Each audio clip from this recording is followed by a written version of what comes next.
Thank you, Luna, and team at the Global Youth Advancement Network at the Michigan State University for giving me this opportunity. Let me go straight to share my screen.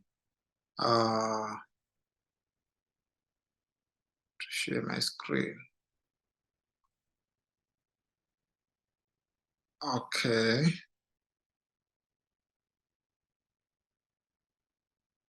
Right. So that's me, Calvin Manika. That's my name. I'm a award-winning international journalist and the CEO of the Vesana Mail in Zimbabwe. So my subject today, my presentation is hinged on media industry and media entrepreneurship, looking at the issue of children journalism. So normally this is how we do our work, like every day as journalists. We go around seeking stories so that we can inform and educate, also entertain the public, the nation. So if you look, we have seen many constructed images around children. In this pic, you can see that the title or the heading is Zimbabwe faces hunger catastrophe, but children are the face of that hunger. They are the face of the disasters. Whenever they appear in the media, they are used as faces of these unfortunate incidents, or they will be victims of sexual exploitation, child labor, and so forth. So when I was doing my research about children's journalism during my undergrad, I based it on the very interesting topic of the representation of children in media.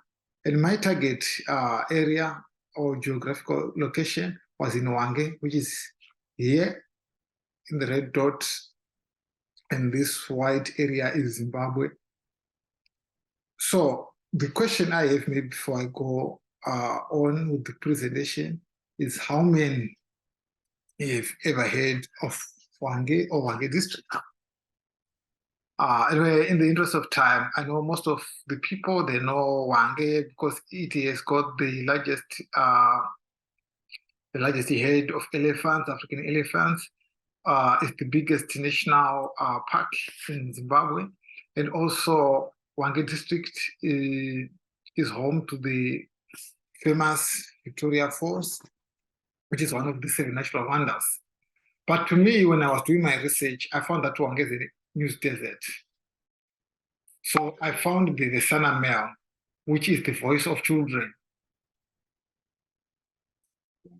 The Vesana Mail formation was also informed by the national demographic statistics because children, they form 48% of our national population, while adults are 52%. And according to the same national demographic information at hand, 72% of those children, they are in the rural areas, while the remainder 28% is in the urban areas. So it means the majority, they are in rural areas which are underdeveloped and marginalized. In Hwange district, it's a district of 136,000 people and 60,000 being children. So as soon as I started the Vesana Mail, I received this accolade, which is for the best media venture under the entrepreneurial journalism program. And this award or accolade motivated me that this recognition means a lot, not only to me, but the children out there whose voices has been not heard over the years, whose concerns have never been represented or presented in official platforms. So the Vesaname was coming out to close that gap and also to give children a platform so that they can participate in decision-making processes which inform their future.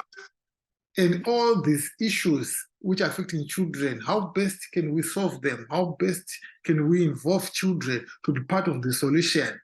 So the award, to me, is one of those things which keeps reminding our team and myself with more work to do. So our core values as a team is teamwork, integrity, inclusive, representative, and fairness. We believe in working together. We believe in the inclusion of children and representing them with all fairness. They are doing many good things out there. There are many children who are successful in music, in arts, in education, successful in various disciplines. Their stories must be told. Their stories must be put out there to the world. They must be uplifted through fairness, inclusive reporting and representation of children in media. So at the Vesaname, we're doing all this work, and we believe in continuing and winning grounds for children through what we've termed Pillars 5 approach. This involves development journalism, data journalism, solution journalism, citizen journalism, and digital journalism. So briefly, development journalism allows us to follow every development which is happening within our community, step by step, stage by stage, and reporting it as it is and promptly to our audience, which are children and the marginalized communities in the Hwange district. Data journalism is important to our work because we believe for us to take authorities to task and also to present these issues to the government and other relevant stakeholders. They need data, like how many children are out of school, how many children are suffering from A, B, C, D, and also they need this data in terms of not only the challenges faced by children, but also other opportunities which can be presented by children, like the pass rates. How many children passed the examination this year, and what can be done, what structures can be needed, what facilities can be built for them. So data journalism is very important. We talk of numbers, talk of statistics.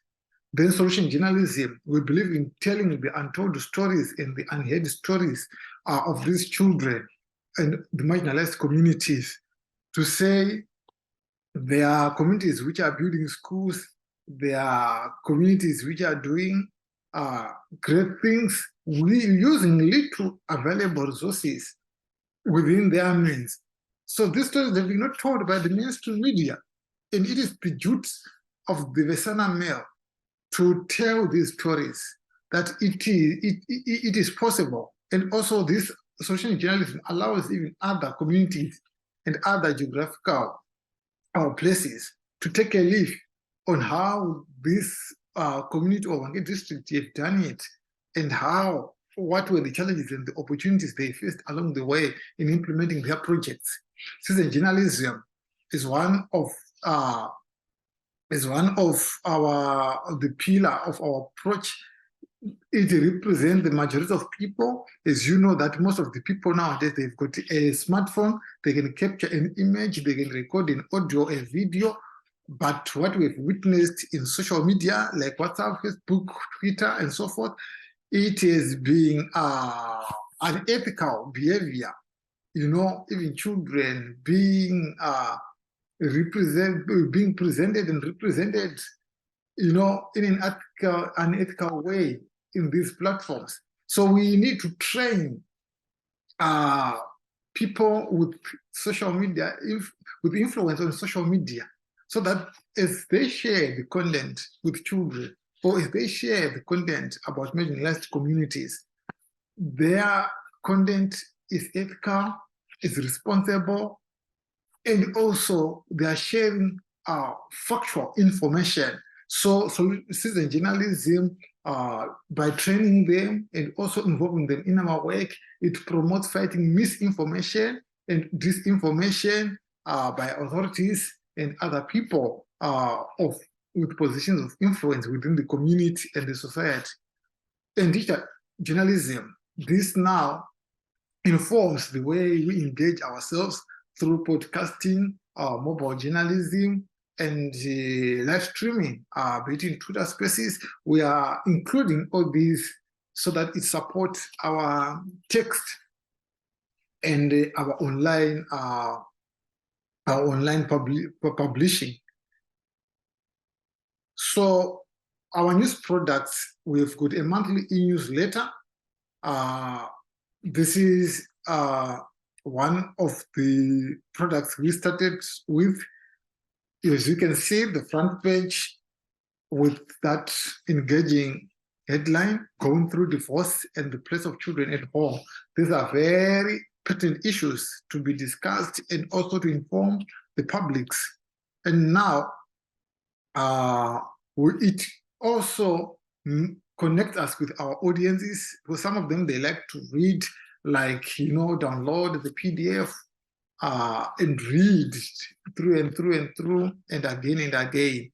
So this also connects us well with our mission, which is offering children an opportunity to experience democratic decision-making and learn about their rights and powers as citizens with long-term benefits for society as a whole, because we are giving them also a platform so that they also share their thoughts, their ideas, and their stories. And our product also is community listening discussion. We go to the people, because the Sana Mail is informed by audience research. So each and every time we go back to people, not only on research tours, but also to give them like news. Some of these people, they do not have access to internet. So we'll be telling them what we are doing and what do they think can be beneficial to children in the whole community as a constituent. So these people, they give us ideas, we give them the feedback, they also give us feedback. So it's a 50-50, it's a win-win situation, because these are our audience, these are the parents, which are the major stakeholders of the Sana Mail. Because wherever we want access to children, we have to go through the parents, the consent, the support. So we cherish much this product of community listening session. We also do focus discussion group with experts. Like in this pic, you can see that we were doing with this was around health issues. So we were at a local clinic. There are nurses, there are nurse aides, there are some experts in various medical fields, some students in health services. So we get to understand each and every topic, like into detail, so that we've got the deep-rooted understanding of each and every topic we tackle. So if it's about children's rights, we also do FDGs with the lawyers. In this case, it was about health. So this is very important for us to get the most important information out of the experts and try to filter it in a way that we simplify the language, but the facts remain the same, and we give it to our audience so that everyone, from children to the elderly, they can get the message without any difficulties. And this is one of our product weekly guests with Onita. Onita Spanda is our host since 2022 up to this date, and she's a popular figure with this show. So we host special guests every Friday from different fraternities, different disciplines. Access to, for example, to legal services in Zimbabwe is very expensive, as access to mental health therapy is very expensive. So the Vesana Mail, with this program, which is our flagship project, we bring these experts closer to the communities, closer to the marginalized communities, so that parents, children, all of our audiences, they get to understand what is happening. They get to have a question and answer interactive sessions with experts, and they get to be helped out of this session. And also our podcasting is one of our 5 products. So in this peak, you can see that our podcast was featured by the Health Journalism Network, which is part of the India News global media development and training organization. So you find that they were saying we are shining a light. They were shining a light on their members, and the Vesanami is one of their members, saying health podcast takes off in Zimbabwe because podcasting is a serious business at the Vesanami. It is a product we do value because we value in real people talking, voices, audios, because the audio, it benefits all the people, even the illiterate, those who cannot read, they can also benefit. Although even in our monthly e-paper, we do report our stories, write our stories in vernacular languages, in English, in Shona, in Ndebele, in Nambia, in all the languages spoken in the Wange district. But some people, they just can't read. So they need the voices. So now the podcast will fill that gap. So we've got a distribution snowball effect. This is through our partnership with bigger organizations, which has been in the industry for a long time. They've cultivated a vast, audiences. So we, after publishing our stories, we share and they republish our stories to their audiences. So we end up reaching out to thousands, hundreds and thousands of people by the end of each and every week and every month. So I want to go straight now to our impact as the Vesana Mail. Our impact, if, as you can see, in terms of audience, we had an audience of around 80,000 people when we started. But now through the snowball effect, we now have around 500,000 audience which can access our content and our work. Continuing on impact, we started operating on forwards, but now we're in 42 words with 2 kid reporters, but now we've got 18. We started with 2 products. Now we've got 6 products. And the way forward, I would like to thank you, Global Youth Advancement Network at the Manika State University, for this opportunity, which you have selected me to be one of the presenters in this year International Youth Day. So you find that there are many presenters here of my age, also young leaders across Africa. We've got experts here, professors who have been in the field, who have a good and rich networks, which can also help us. So from here, it's left to work hard and make sure that the Vesanami in the next 5 years will become the biggest media house in the Southern Africa region, specializing in giving children a voice and also taking care of the marginalized communities which are news deserts. We are starting in Zimbabwe, right? We are in Wange right now, but we believe that by the beginning of 2024, we'll be now in about 3-4 provinces, to make them 5 now in my country. So by the end of 5 years, already we've connected with Namibia and other countries. So we believe that through research, through networking, through collaboration, we are going to make it. And it is my wish also for the Global Youth Advancement Network to continue giving us these opportunities and also to link us with possible organizations which can support our work so that we continue representing and giving a voice to the voiceless.